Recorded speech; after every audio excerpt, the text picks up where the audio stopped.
안녕하세요. 캔들피그의 이런저런 시간입니다. 오늘은 좀 편하게 들을 만한 기업 역사에 대한 이야기를 한번 해볼까 하는데요. 상식삼아 알아둬도 괜찮은 내용이지 않을까 합니다. 보통 철강, 기계, 그런 종류의 산업으로 발전한 대표적인 선진국 하면 어떤 나라가 떠오르십니까? 아마 많은 분들이 독일을 먼저 떠올릴 것 같은데요. 독일의 세계적인 대기업 하면 폭스바겐, 지멘스 등 상당히 많지만 독일의 산업화를 이야기할 때 절대 빼놓을 수 없는 기업 하나가 있습니다. 여러분들 혹시 이 로고 어느 회사 로고인지 아시겠습니까? 우리한테는 엘리베이터로 잘 알려진 티센크루프라는 회사의 로고인데요. 사실 이 회사는 철강 회사로 더 유명합니다. 1999년 티센이라는 회사하고 프리드리히 크루프라는 두 철강 회사가 합병해서 티센크루프가 된 건데요.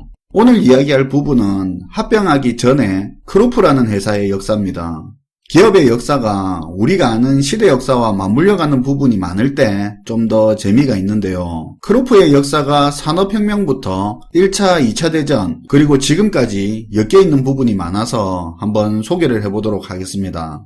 우리가 아는 상식으로 과거 1700년대 중반부터 영국에서 산업혁명이 일어나고 영국이 산업화를 리드하고 있었는데 1800년대 중반부터는 독일이 급속도로 산업화가 일어나면서 결국 그 주도권을 독일이 차지했던 건 우리가 흔히 알고 있는 내용인데요. 산업화의 후발주자에 해당했던 독일이 유럽 공업의 중추적인 역할을 하는 과정에서는 물론 유명한 많은 기업들이 있겠지만 크루프라는 회사는 크루프 철강 왕국으로 불릴 정도였으니까 한번 짚어봐야 되겠죠. 주물용 강철을 주강이라고 하는데요. 1800년도 초반까지만 하더라도 이 주강 기술이 지금의 반도체 기술처럼 국가적으로 보호하는 핵심 기술이라 영국은 주강 기술 등 제철 기술을 철저히 비밀로 유지했는데요. 당시 독일의 크루프의 창업자라고 할 수 있는 프리드리히 크루프는 이런 주강 생산에 대한 열망이 굉장히 강했다고 합니다. 그 꿈을 가지고 철강 사업에 뛰어들었지만 영국과 같은 제강 기술을 개발하지는 못하고 크게 실패한 이후에 세상을 떠났는데요. 1820년대에 그의 아들 알프레드 크루프가 아버지로부터 경영난이 굉장히 심각한 주물 제작소를 넘겨받으면서부터 크루프라는 기업의 본격적인 역사가 시작됩니다. 당시에 알프레드는 10대 중반의 어린 나이이기도 하고 형편 역시도 안 좋은 상태였는데요. 다행히 알프레드는 수완이 좋았던 사람이라 판매처를 늘려가면서 꾸역꾸역 회사를 개선시키고 있었습니다. 하지만 영국 기술의 벽은 높았고 여전히 적자 상태를 면하기는 어려웠는데요. 그래서 알프레드는 제강과 관련된 다양한 기술을 알아오기로 마음을 먹고 독일을 떠나 영국으로 향하게 됩니다. 기술을 알아내기 위해서 영국의 철광부터 재련소, 주물공장, 단조공장 등등 제철과 관련된 이곳저곳에서 고생을 하면서 기술을 습득했는데요. 물론 좋게 말해 습득인 거지 기술을 베끼고 빼올 목적으로 거기서 고생을 한 거죠. 어쨌든 다시 독일로 돌아온 알프레드는 영국의 기술에다가 자신의 기술을 더 얹어 발전시키면서 사업을 확장하기 시작합니다. 그때 크루프가 명성 있는 기업으로 올라서게 된 결정적인 제품이 탄생하게 되는데요. 바로 열차 바퀴와 대포였습니다. 당시의 열차 바퀴는 반원 두 개를 이어붙인 형태라 이음새가 있었는데요. 기술력이 있는 크루프의 차류는 한 번에 통으로 만든 거라 이음새가 없는 게 특징이었죠. 그때 미국에서는 대륙 횡단 철도 사업으로 열차 바퀴 수요가 굉장히 많았는데 그 당시 크루프사의 열차 바퀴 수출이 엄청났다고 합니다. 크루프 로고에서 3개의 동그라미도 열차 바퀴를 상징한다고 하니까 말 다 했죠. 그리고 크루프에게는 새로 개발한 철로 만든 대포가 큰 역할을 했는데요. 이 대포로 인해서 돈을 버는 것뿐만 아니라 크루프사는 국내외 정치적 영향력도 가지게 됩니다. 1800년대 중반 당시만 해도 철이 단단한 건 맞지만 충격에 깨지는 경우가 많아서 딴 데는 다 철을 써도 대포 만들 때만큼은 청동을 썼는데요. 1850년대 정도만 해도 모든 나라가 청동으로 만든 대포를 주력으로 썼습니다. 그런데 충격에 약하다는 단점을 개선한 강철 대포를 크루프가 개발한 건데요. 그리고 연이어서 포탄을 뒤에서 장전하는 현대식 대포까지 만들게 됩니다.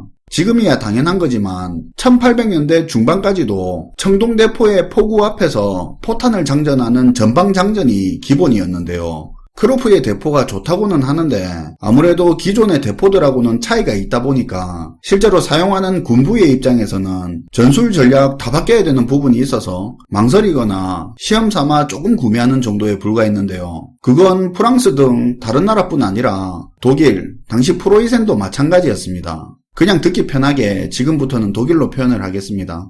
하지만 크루프 대포의 가치를 알아본 독일 왕이 그 대포를 배치하게 되는데요. 이게 나중에 터진 오스트리아와의 전쟁, 프랑스와의 전쟁에서 승리하는데 엄청난 활약을 하게 됩니다. 크루프의 대포가 영방국가에 지나지 않았던 독일을 군사강국 레벨로 끌어올린 거나 마찬가지인데요. 후방에서 장전하는 크루프의 강철 대포는 청동 대포보다 튼튼해서 더 많은 화약을 넣을 수도 있었고 변형이 적고 포구의 강성까지 잘 만들어져 있어서 정확도도 높았는데요. 장전속도, 사거리, 정확도에 있어서 대포 주둥이에 포탄 집어넣는 청동대포와는 비교하기도 기분 나쁜 압도적인 화력을 보였습니다. 당연히 이때부터 왕한테는 크루프사는 더 이상 단순한 기업이 아닌 자신의 정치에서 꼭 필요한 동반자나 마찬가지가 되는데요. 전쟁에서 크루프의 대포의 효과를 본 다른 나라들의 대포 주문이 크게 늘고 나중에는 대포를 수입한 나라들 간의 전쟁에서 서로 크루프의 대포를 쓰고 있는 모습도 나타났었죠. 전쟁으로 엄청난 돈을 번 크루프사는 광산과 조선소까지 사들이면서 철강 제품과 군수물자를 생산하는 거대한 철강 왕국이 되어갑니다. 유럽에서 가장 큰 회사가 되었는데요. 당시에 크루프사의 직원 복지 정책이 대단했던 걸로 알려져 있는데요. 노동자들에게 높은 임금을 주는 것은 물론이고 주택, 의료, 생명보험 등등에서 1800년대 당시로서는 대단한 부분이었는데 회사에 대한 노동자들의 충성도와 자부심도 매우 높았다고 합니다. 이 크루프의 복지 제도는 이후에 독일의 사회보장제도하고 타기업들의 복지에 영향을 많이 줬다고 알려져 있습니다. 아무튼 그러던 중 1870년대 유럽에 긴 대불황이 발생하는데요. 불황의 여파는 당시에 천하의 크루프사도 피해갈 수가 없었죠. 하지만 크루프는 더 이상 일개의 기업이 아니라 왕에게는 정치적, 군사적 수단이자 경제적으로도 산업의 쌀 역할을 하는 철을 생산하는 거대 기업이라 내버려 둘 수는 없었는데요. 왕의 주도로 크루프사는 구제금융을 지원받아서 살아날 수 있게 됩니다. 이후 기업을 거대하게 키우는 사실상의 창업자 알프레드 크루프가 죽고 족벌 경영을 이어가면서 크루프사는 철강회사보다는 군수회사의 모습을 더 강하게 가지게 되는데요. 또 그럴 수밖에 없었던 게 당시에 미국의 철강 산업이 커지면서 크루프의 민간 사업 분야 수출이 줄고 있는 상태였고 반대로 군수 분야는 독일 제국이 군사력을 바탕으로 팽창 정책을 추진하는 분위기에 주변 유럽 국가들 역시도 군비 확충 경쟁을 벌이고 있던 터라 크루프는 큰 시장이 열린 군수 분야에 무게를 두면서 엄청난 수익을 거두게 되는 거죠. 그동안 많은 특허와 기술력이 있던 크루프사는 1800년대 후반부터 장갑차에 초대형 열차포, 함포, 그리고 우리한테 악명 높게 알려진 잠수함 유보트까지 만들어내는데 1차 대전이 터지면서 더 많은 돈을 벌게 됩니다. 하지만 아시다시피 독일은 전쟁에서 지고 연합국은 독일만큼이나 핵심 무기를 만들어내는 크루프사를 적대적으로 대하면서 기업을 해체시키려고 했는데요. 그런데 크루프사는 전쟁 끝나고 뭔 일 있었냐는 듯이 민간 제품을 주로 생산하는 회사의 모습을 하고 있었죠. 나중에 알려진 사실이지만 독일 패전 이후로 맺은 베르사유 조약 때문에 독일은 굉장히 한정된 군수품만 생산할 수 있었는데요.